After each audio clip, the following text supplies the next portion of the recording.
Good afternoon, everyone. We're back with another AMA session. Ask Me Anything on this wonderful Wednesday, March the 12th. Thank you, everyone, for joining in. I'm sure people will be hopping on. We're actually coming to you live from Humber College today at the Lakeshore campus. There is actually a session we have going on, a job fair session. So if you're in the area or if you're attending Humber College today and you're there, please do come by and see us. We'll be there till this evening. But again, another session of AMA. Today we'll be focusing on a few things, areas of assessments, focusing specifically on the education side and the driving side. And then certainly, like always, we will answer all your questions. I will try to address every single one. And I'm hoping maybe today's the day that I answer all the questions and not leave anything behind. My name is Acting Sergeant Prash Maranjan with the Uniform Recruitment Unit for the OPP. And one more thing I want to actually address. Many of you have been asking us about fitness sessions, when our next fitness session will be. As you know, we hold hold the shuttle run sessions throughout the province. So the next one will be on March 19th in Aurelia. And you can sign up for it starting this afternoon. If you go on to our OPP careers page, opp.ch/careers, and you go down to the events section, you'll be able to see the link there for you to sign up. So hope to see many of you there.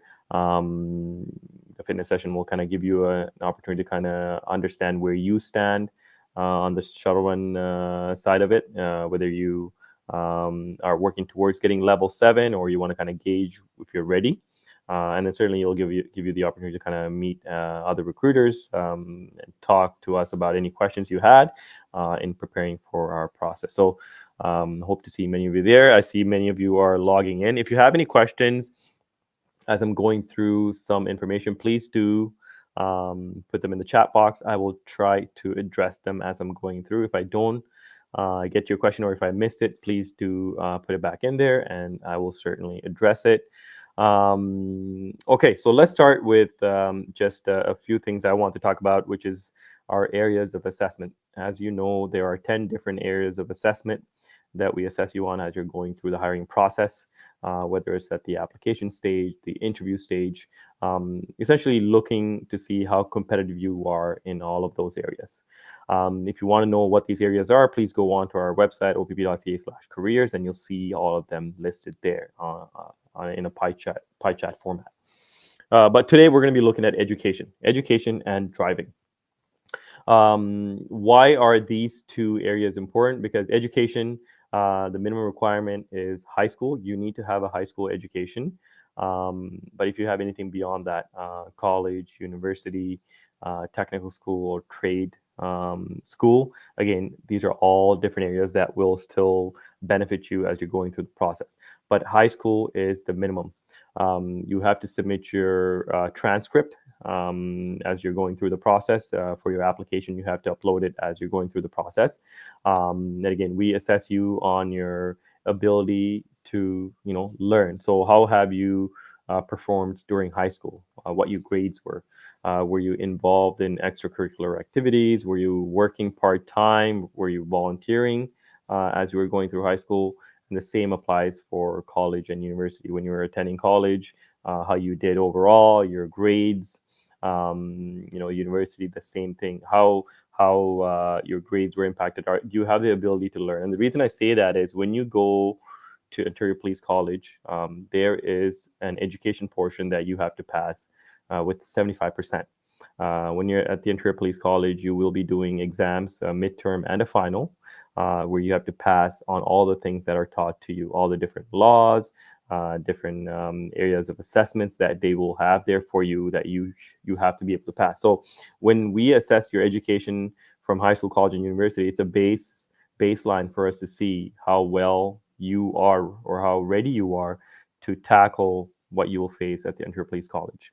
And one of the other questions we get is, what if you were educated outside of the province or outside in another country? That's totally fine. We will accept that as long as you have it accredited for Ontario standards. So when you go on our website, you go to the frequently asked questions, there's actually a section where you can actually get your credentials if it's from another country to have it assessed for Ontario standards. And this third party company will be able to do that. And certainly there's a fee for you to do this, but you can apply to that company. They will assess all your credentials from another country and grade it for Ontario standards, which you can then submit as part of your application to get credit for your education standards. The next one is driving. Driving is important because, as police officers, that is our method of going from A to B and B to C. Whether we're going to a call for service, we're attending outreach events, or where any methods of doing our job involves a lot of driving. Minimum requirements, you have to have a G license. You have to have that as part of your minimum requirements to apply, and you can't have no more than 6 demerit points to apply. So certainly driving is something that we assess as you go through the hiring process. We look at your past driving record. We look at how many years you've been driving, what sort of specialized driving skills or licenses you have, and how comfortable are you driving, whether it's on a 400 series highway, whether it's on a rural road or city roads.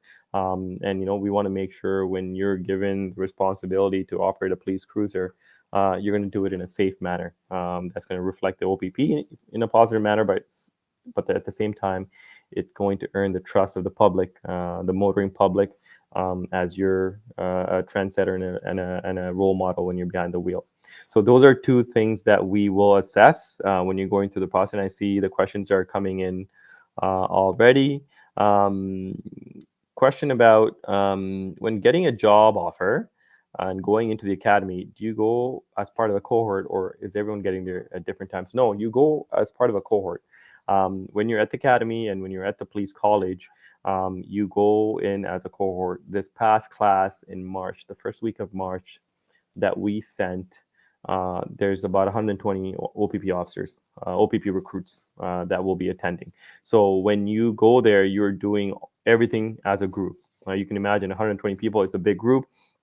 We divide them into different smaller groups, but you will be going through the training process all at the same time. Okay. Question about what is the OPP schedule like compared to the typical 4 on 4 off? How does taking time off work for new recruits? Good question. So depending on which region, so as you know, we have various regions: East, West, Northeast, Northwest, Central, and HSD.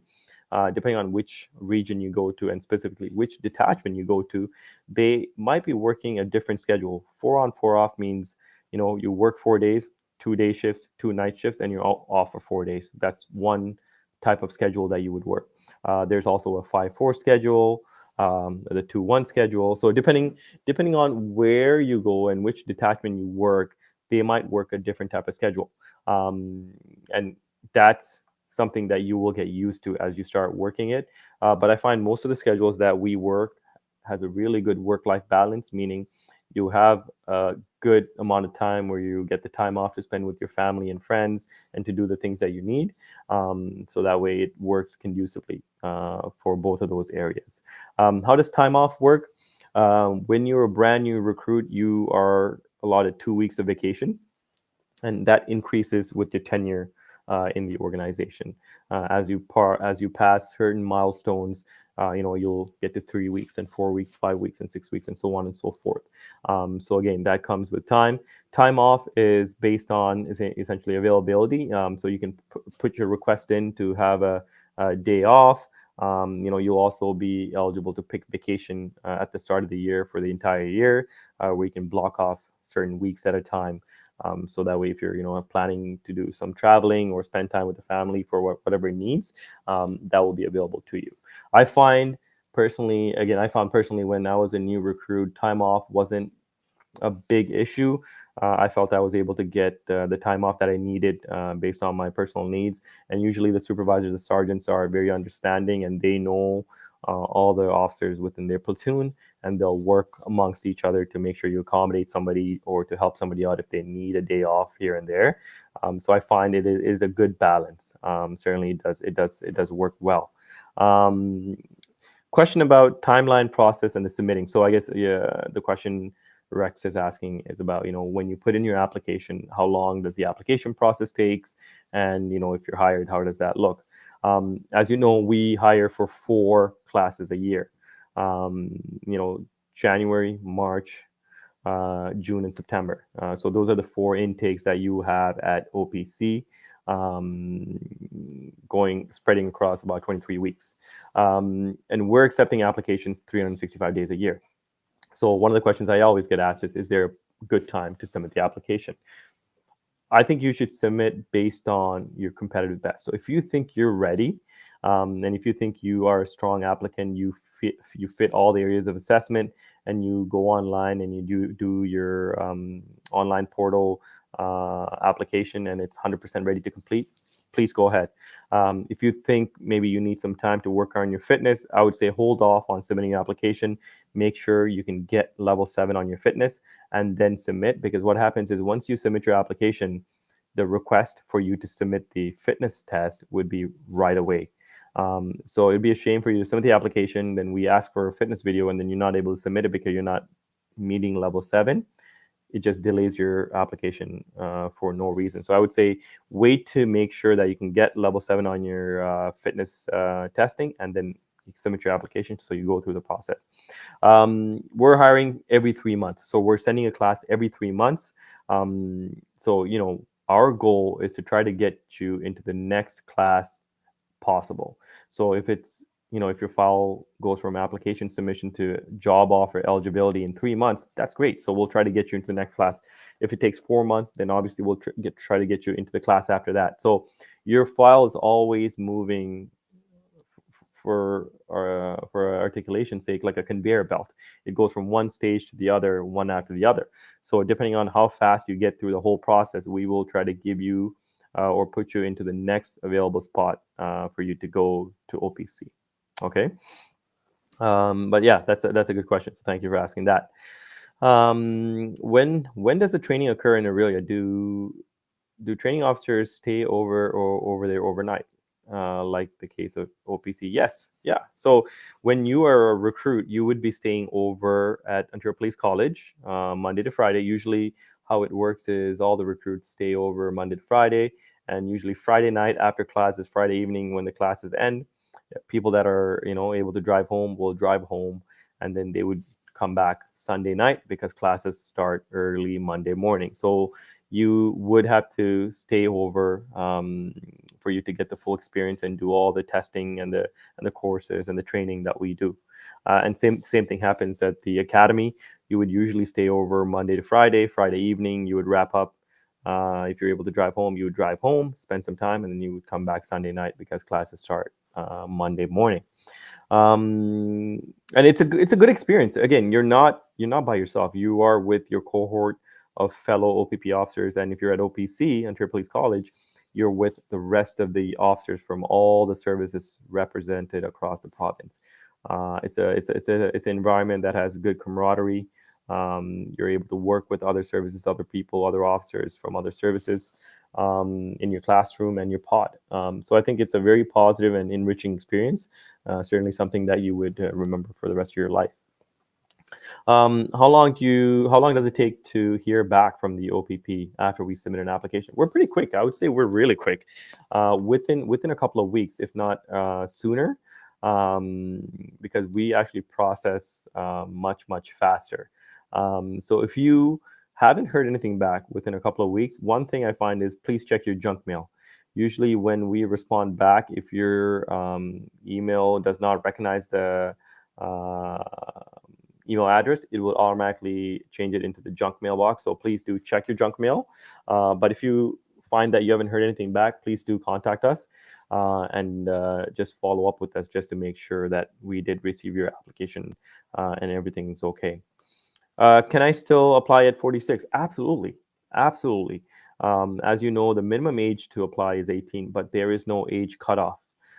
If you feel you have the motivation, you have the physical capability, you're able to meet all the requirements to be a police officer, I would highly encourage you to apply.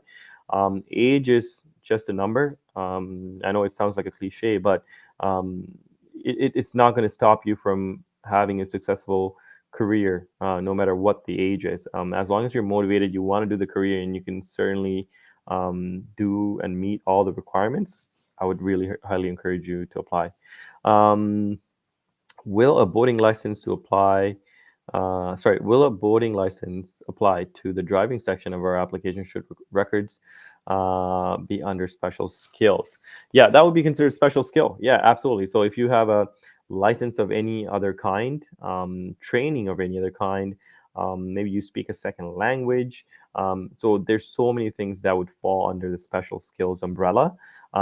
So I would say you can certainly put it there. And that's one of the areas of assessments, also special skills. So anything in terms of any training or specialty experiences that you feel that you have is beneficial to the OPP and would enrich your opportunity with us, absolutely make sure you get recognition for it and make sure you list it in the application. Okay. How easy is it to get transferred once you're working in one place? So one of the best things about OPP, and I always love this because I've done it myself, I have transferred a few times. When you start off with us as a new recruit and when you report your detachment, um, oh, just making sure you can all still hear me. I'm getting an error message here. We're good. Okay, perfect. Thank you, Sarah. Because I couldn't see the messages; they kind of popped away, so I couldn't see them. So when you start off with us as a new recruit, 3 years. Your first posting is for 3 years, and after that, you can certainly transfer. Some people end up staying more than the 3 years at the detachment they're initially posted at because they end up building relationships and they really enjoy the community they work in and they kind of set their base there for themselves or even their family. But say after the 3 years that you don't see or you want some other opportunities to pursue, you can apply and transfer to any part of the province, any of the detachments, close to 200 detachments that we have, you can transfer to them. And subsequently, if you transfer to those detachments, it's every 2 years. You have to be there for 2 years, and then you're able to transfer to another location. Why is this beneficial? Because as in this day and age, one of the biggest things that we deal with is cost of living. The cost of living, especially in the GTA, is enormous, very, very high. But with the OPP, you can essentially work anywhere in the province, and your cost of living changes depending on where you're living. So I find that many people are looking, they want to set up a family, they want to own a house. So these are things that are available to you in many parts of the province. Maybe in the GTA it's out of reach, but that's not the case in other parts of the province. So many people take this opportunity to go try out different parts of the province, maybe where they want to settle down or establish some roots. And the affordability is a big thing. So you're able to afford a nice house with some good space of land, right? So these are things that does matter. And I think from OPP perspective, we're capable of offering you all that. So every 2 years you can transfer if that's what you want to do after your initial 3 year posting to your first detachment. Thank you, Sarah, for those questions. What are the chances of getting the detachments we select? Yeah, great question. So when you go through the process, you will pick 6 detachments of your choice. You can pick six from any region, and you will rate them. Number one being your top choice, number two, three, four, five, six. And then when you come to the spot of eligibility for a job offer, what our coordinator will do is they will go look at your posting choices and they will try to marry up what's available in the organization from the detachment that you're looking for to what your choices are. So if they see that, for example, if you want a Toronto detachment, that's your number one choice, they will look at if there's openings at the Toronto detachment. If there is, and you want Toronto detachment, perfect. That's a perfect match. They will be able to offer that. If Toronto is not available as your first choice, then they will look at your second choice. Maybe you ask for Mississauga, and if there's a spot open in Mississauga and now you want a Mississauga, we will be able to give you that one. So we do try and give you one of the 6 that you want, and majority of times, many of our recruits get all one of the 6. If there's a chance maybe we're not able to offer you one of the six, we will come back and ask you to pick maybe three more to open up more chances for you to get the detachment you want. So we do try to work with you because we don't want to set you up for failure. We want to set you up for success, which means, it does matter that you have the right type of supports around you, the family around you, especially when you're making a career change of this magnitude. We want to make sure that we set you up for success, because a lot of things that you'll be learning as a police officer, especially as a brand new officer, will be sometimes overwhelming. And sometimes you need that support at home. You need those people that you lean on to get through this initial period, right? So certainly that is something we will work with. Um, do Canadian Armed Forces members looking to retire have a leg up if they wish to join OPP? I wouldn't say a leg up, but I would say certainly your experience by working in the Canadian Armed Forces will prepare you for a career with the OPP. No doubt. When I got hired, I had actually a lot of members from the Canadian Armed Forces, from the military police that were part of my cohort. They had a wealth of knowledge, wealth of experience. They were actually some of the deployed members that went to different places across the world. So all that make them more suited and competitive. But certainly, you would still have to go through the same hiring process as any recruit to get hired. But certainly, I would say you have that experience that you can lean on. Question about fitness. I'm concerned with my endurance and stamina in regards to running. What are you doing to keep fit? So, again, if you're struggling with the shuttle run, or if you feel like maybe you won't pass the obstacle course, which is the prep test, one thing I would do or encourage you to do is please come out to our sessions, come out to our fitness sessions, come out to our shuttle run sessions, and also all the municipal services across the GTA. They also offer prep testing for free. So all these sessions are free, at least for you to come out, kind of test yourself to see where you stand from a physical perspective would give you a really good grasp of where you need to focus on and what you need to improve on. And as a recruiter, when I see you or when we see what you're doing, we'll be able to kind of tackle it a bit further and kind of encourage you or give you the right type of tips if we need to get you on the right path. So certainly, please look at our session. And I mentioned that just earlier today. We do have our next fitness session, the shuttle run session, coming up on March 19th, which will be hosted in Aurelia, Ontario, at Cottage K. You're able to sign up for it later this afternoon. So just go back to our events page, look for it, and you can sign up online. Okay. For out of province applicants, do we need to travel to Ontario for interviews? No. So that's another great question. Our interviews are held virtually. The reason being, this limits or takes down any potential barrier for our potential applicants that live in other province of this country or in other areas of our province. So our application process is online. You can go online at opp.ca/careers, submit your application online. Our interviews are done virtually, and even our other processes, when it goes to background and psych, we're capable of doing some of these processes virtually. So again, it really gives many of our applicants flexibility, and it doesn't cost them anything. We don't unnecessarily burden them financially to make them travel to either any of our detachments or locations to conduct some of these testing. So certainly, I think we've come a long way in that scenario to be very inclusive and open to many of our applicants that can go through the process. All right. Question here about most memorable so far since I've been hired. Most memorable. There's so many. There's so many memories, but I think the first one that I would kind of stands out to me, and maybe it certainly relates to what we're talking about, is getting that phone call. I still remember getting my phone call. I was in the process for quite a long time to get hired at OPP. Was the only police service I applied to based on my research, and I encourage you to do your own research on which police service that you want to apply to. But certainly OPP, after doing research on multiple services, I always found myself coming back to the OPP as a service that kind of, felt I had a connection with. So I only applied to the OPP. I was in the hiring process for some time, and when you get to the end of the stage, you know when you're there. Now you're just patiently waiting to see if it's a yes or no. Yes, they're going to call you and give you a job offer, or that dreaded letter that you get in the mail or the email. Uh, I'm dating myself by saying mail.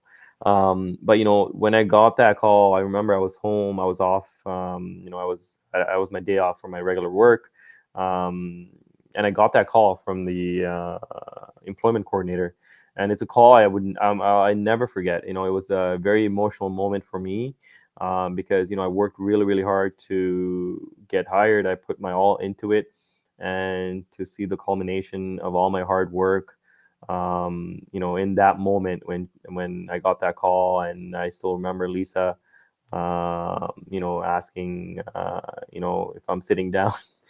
um, and yeah, I not even realizing I had like a tear flow down my cheek. It was quite emotional for me, and it was such a proud moment for me, getting on with OPP and going through the training and then reporting to the detachment. Meeting my coach officer, and then here we are. Fast forward 12 years later. On the flip side, I'm the recruitment officer now, hiring other potential applicants to welcome them into the OPP. So it's an amazing ride so far for me. I still have a lot to go, and every day I'm in, I sometimes have to pinch myself. After you get ready, put your uniform on, and you're in front of the mirror, you look at yourself, and you're like, man, yeah, I still can't believe it. So I would say that's one of the biggest moments that kind of still reflects within me when I kind of think about it. So that's how I would share. And each of you probably will have that type of a memory of your own in various manners, but I think it certainly does stick with you. Moving on. Thank you for the questions. Appreciate it. How early in your career can overtime be picked up? I see this is someone that wants to make some money, and there's nothing wrong with that. Certainly, there is money to be made. When you start off as a recruit, you will start off as a fourth class constable, and then every single year you go up to third class, second class, first class. You will move up on the pay scale till you get to first class, which takes about 3.5 years. Right now, our first class constable rate is just over $120,000. And certainly, benefits and pension and all these things are available to you. I'm not going to go too much into it, but yeah, focusing on the question of overtime. Usually, you're able to pick up overtime even within your first year as a probationary constable. And the reason being is sometimes you're involved in investigations that take up more time than your allotted scheduled shift. So when you go beyond your scheduled shift, that's overtime. Sometimes there's extra duties that have to be done, or escorts, or anything like that. Certainly, if you're available and you're approved by your supervisor, you're eligible to work all that. To say yes, if you are interested in making extra money, it's available in the form of overtime and paid duties and things of that nature as you go through your career. A question about, I'm interested in a career with the OPP, but fairly young. What could I do to prepare for the application? Again, this is something, I know someone else said, they're maybe they feel like they're older and maybe they're not eligible. I would provide the same answer. I don't think just because you're young that you're not ready. Again, the minimum age is 18. You have to be 18 and over. But anything beyond that, I say you're eligible. That's why we have set the age at 18. In our last class, I think we had recruits that were in their early 20s, so 21, 22. So it does happen. It doesn't mean you're not ready. Again, we will be training you on everything that has to do with law enforcement and policing. We will train you and coach you and mentor you in all those aspects. But if you feel like you have the motivation, you have the fitness, and you have the drive to pursue this career and succeed in it, that is something you have to have within yourself. And if you feel like you have that within yourself, don't let you feeling like you're young stop you. Apply. I would really encourage you to apply. And if you have some questions about the process or something that you feel might be a hindrance for you to apply, reach out to us. Reach out to me. I'd be more than happy to answer any questions you have that you feel like is a barrier for you, because it probably isn't. You know what I mean? Maybe it's just something that you think it is, but it probably isn't. Would you recommend applying to auxiliary to get experience before applying to the constable? Depends. Auxiliary program is an amazing program. It kind of gives you the experience about what you get to do as a frontline officer. You can go on ride-alongs. You will be able to see all the paperwork side. You will see what happens at detachment, what officers do day in and day out. If you are on the on the fence about whether you want to pursue this career or not, and you feel like you need a little bit more info or information, apply to the auxiliary program. It's a volunteer program. You don't get paid for that. It's a volunteer program, but it really does expose you to what frontline policing is all about, and it'll kind of give you the insight that you're looking for in terms of whether this career is for you or not. So absolutely, I would say consider it. But if not, consider applying to the constable position, because if you're unsuccessful at the constable position, you can always apply to the auxiliary position after that. Okay. Can I submit the shuttle run in person, or does it have to be online? You can actually do both. So if you come to one of our in-person shuttle run sessions, and if you do the shuttle run and you pass, we will actually give you a certificate that gives you 30 days to use. So when you apply and you submit your application, you can actually bypass the fitness stage by submitting your shuttle, your certificate that we've given you on the in-person testing. But again, if you're not able to attend our in-person session, when you go through the process and you submit your application, we will ask you to submit an online video. An online video is where you self-record yourself running the shuttle run, and then based on the parameters that we set that we want you to show us on the video. And after you do that, you can submit that as your evidence of showing us that you're capable of reaching level 7 on the shuttle run. So you can do it both ways, just whatever your preference is. Okay. Who can we reach out to if we have questions throughout the process? You can reach out to a local recruiter that's out of your region. Certainly, you can email OPP Hire, and that way we can answer all your questions or your uniform recruitment. And again, we will be able to address any questions that you have. I work out of the Toronto detachment. Certainly, you can call the Toronto detachment and ask to speak to a recruiter, and certainly I'll be able to answer some of the questions for you, especially if it's a question that maybe it's not it's private and you want some specific answers about your pertinent situation.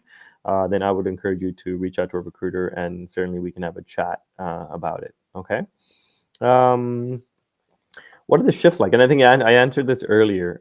Usually our officers work a 12-hour shift. Usually it's a 6 p.m. to 6 a.m. night shift and 6 a.m. to 6 p.m.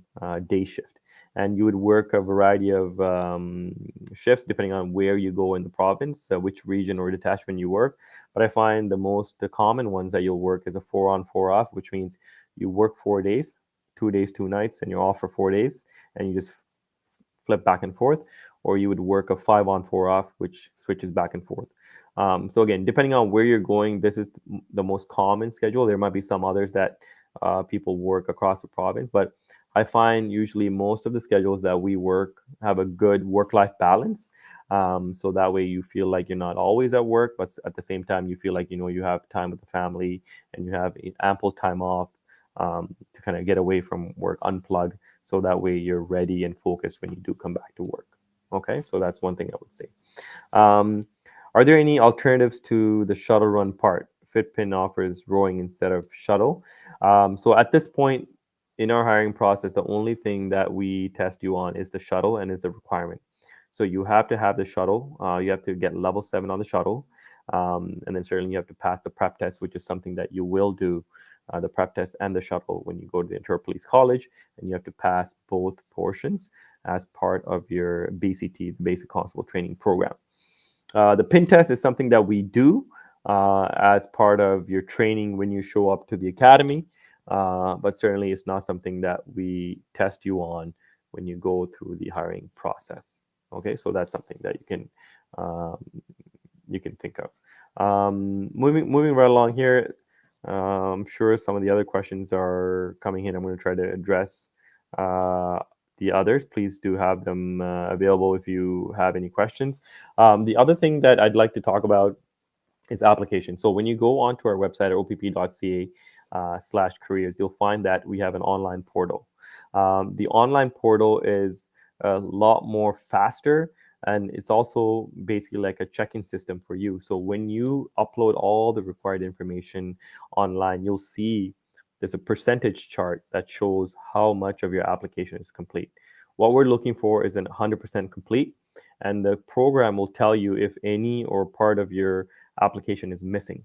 If it's missing, it will actually highlight it and it'll tell you this part's missing and you can't leave it so. So make sure that you take your time to do the application. There is no rush. Like I said, we're accepting applications 365 days a year, and we're hiring for 4 classes. So every 3 months, we're hiring for a class. So there, you shouldn't have to rush your application and maybe not put forth the right work to showcase yourself. Take your time to showcase yourself. Do the application properly for you to have a strong application instead of just rushing it and submitting something that is not 100% accurate or it doesn't reflect well on you. So that's the advice that I would give. All right. So take your time, put all the information that we're looking for, your education credentials, any certificates, any reference letters. Certainly, all those things help you in your overall application, and it shows us when we review. So when I review the applications coming in, we're reading everything. We're reading what you put in there, your spelling, grammar, punctuation, how you've articulated yourselves in the areas of assessments. The paragraphs that you write about what you feel captures you in each of those areas. I read it. I actually take the time to read it. I actually take the time to read your reference letters that other people have submitted on your behalf or what they've said about you, because it kind of gives us a glance of who you are at first look without even ever having met you. So just make sure you keep that in mind. Okay. Question here about applying from a different province. I'm applying from a different province. Do I need to get a driver's abstract? Yes, you do. So if you are applying from a different province, you would have to submit a driver's abstract as part of your application, and you can obtain it from the province that you're applying from, just like the MTO office or the MTO kiosk or Service Ontario. You can certainly do that from the province you apply from. Do the application for auxiliary require PIN test or shelter? No, they don't. For the auxiliary application, you would go on opp.ca/careers. You can submit your online application, and there is no fitness testing that is done for the auxiliary application. Okay. Would taking various courses online apply to education? Absolutely. That would actually speak to continuing education. Again, you would have your education credentials already listed under the education portfolio. But if you're currently working on courses, or if you're taking courses that are, maybe a year out from now, or you're going to be completing 2 years from now, certainly list it, because that speaks to your commitment to continuing education, which is something we certainly want to see. Okay. Um, what if someone doesn't have a certificate for community service? Okay, so community service, this is one thing we also get asked all the time. What if I don't have volunteering? What if my volunteering is limited? Um, you know, we understand that many people have busy lives, other commitments, families, and jobs, and things that you need to make time for. We are totally aware of it. Um, but we also want to make sure that you're aware that when you are applying for a police officer position, when you're getting into a law enforcement role, essentially it's a role in relation to community involvement. You will have that part. That's a huge part in terms of what we do, and we want to make sure that maybe you have experience in it, from your past, or you're currently involved in it now. And also, when you think about volunteering, it's not about volunteering at an organization. Some people do that. Some people are able to volunteer at an organization, maybe get a reference letter from the organization or showcase how many hours they've done that. That's great. If you are able to do that, that's great. But if you're not able to do that, what I want you to kind of think about is, when has there been a time where you've given up your personal time to help others or help other people's needs? So if you can approach it from that perspective, I'm sure many of us have given up our time to help others or help other organizations or needs of others. If you're able to articulate from that perspective, I think you'll be covering off volunteering. We're not asking you to have 100 hours or 200 hours. No, we're just asking to see what have you done consistently to help others by giving up your own time. That's what we want to see. Okay. Do CPK and certificates go in the education section? Yes. You can add the CPKN, so Canadian Police Knowledge Network. That's what CPKN stands for.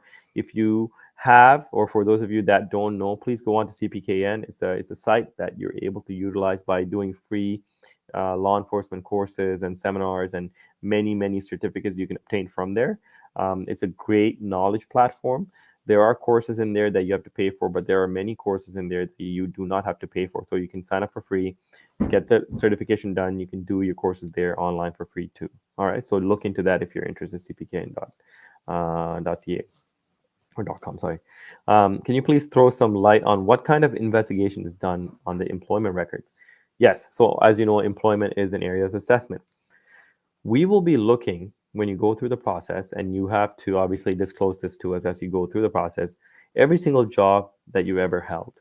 So maybe if you started doing paper route when you were 12 or 13 or 14, yes, you will have to list that.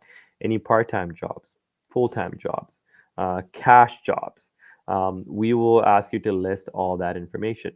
We will ask to, for you to list your past supervisors details, where you were employed, how long you were employed, whether you were fired or whether you were dismissed, or whether you resigned, right? All these things we will ask you to disclose. And, for those of you that have had many jobs throughout your career, maybe you might not be able to remember specific dates and times when you were worked at a specific location, or who the people were that you reported to or worked with. And that's normal. That happens all the time. One of the places that you can actually get good information as a starting point is if you log on to your CRA website, the Canada Revenue Agency website. If you go into your personal profile, you will be able to access your past tax returns. And under your tax returns, you'll be able to find different places of employment that you worked in as a point of reference, where maybe that might rejig your memory to give you a starting point of different things or different places that you worked at.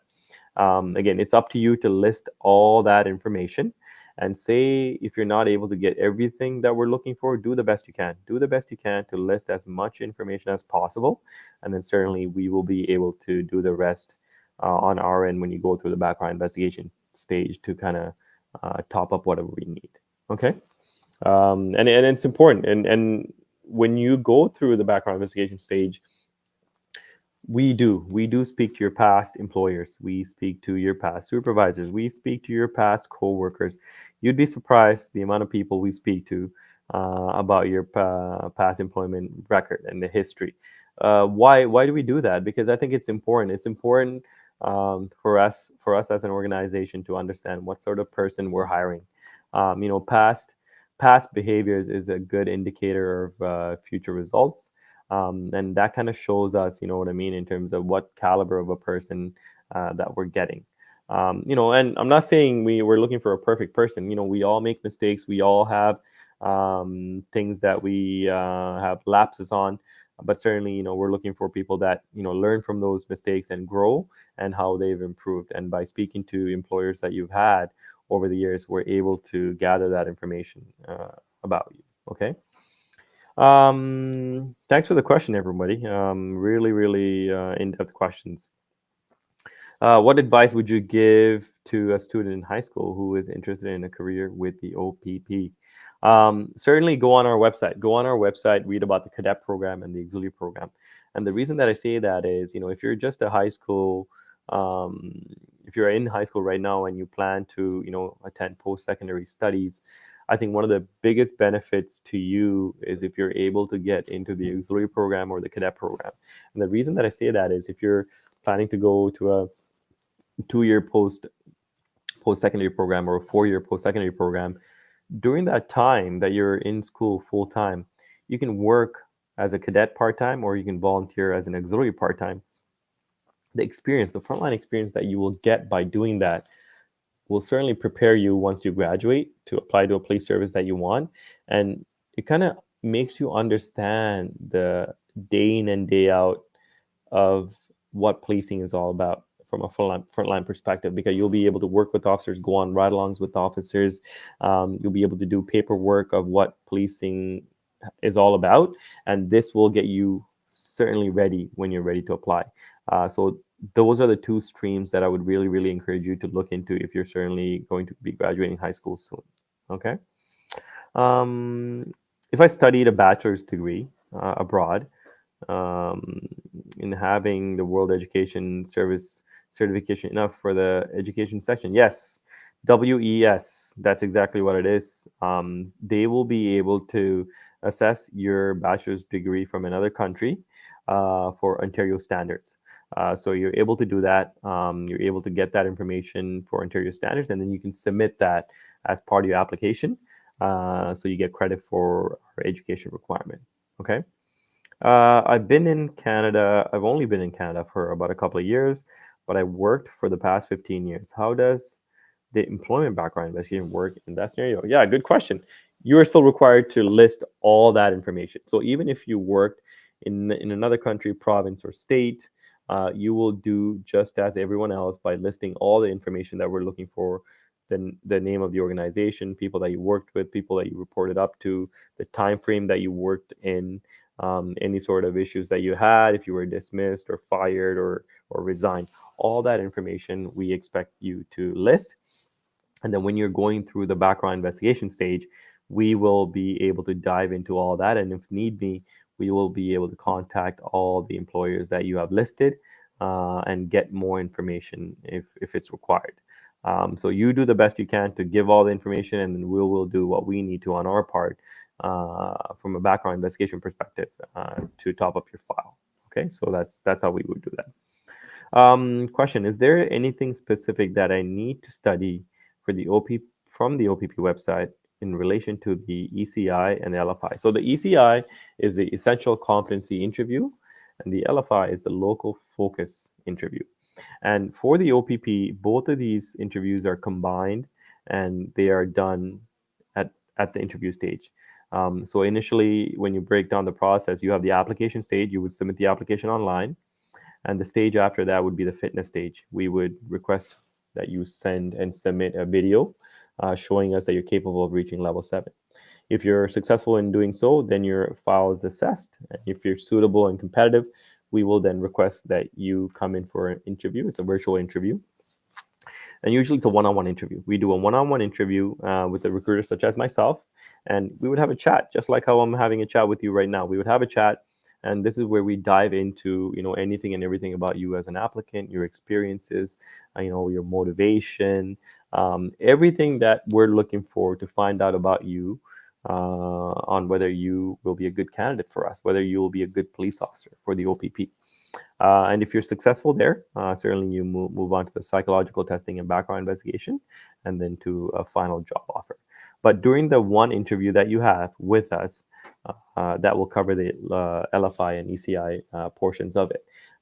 Again, we talk about competencies. We talk about different competencies, different examples that we would ask you to share during the interview, just to see, from a maturity perspective, a growth perspective, life experience perspective, right? Different things that we're assessing you during the interview. And certainly, I think many people find the interview stage as a bit of a nerve-wracking experience, but I also find that many people walk away when the interview is done with a very positive outlook, an enriching experience. I think that's what many people would probably describe it as, because of just what we dive into and what we talk about to really get down to the nitty-gritty of what it is that is motivating you to pursue this career, right?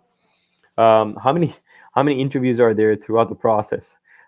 Usually, there's only one interview at the interview stage for the local focus and the essential competency interview. But certainly, you will have an interview with the psychologist as part of the psych testing process.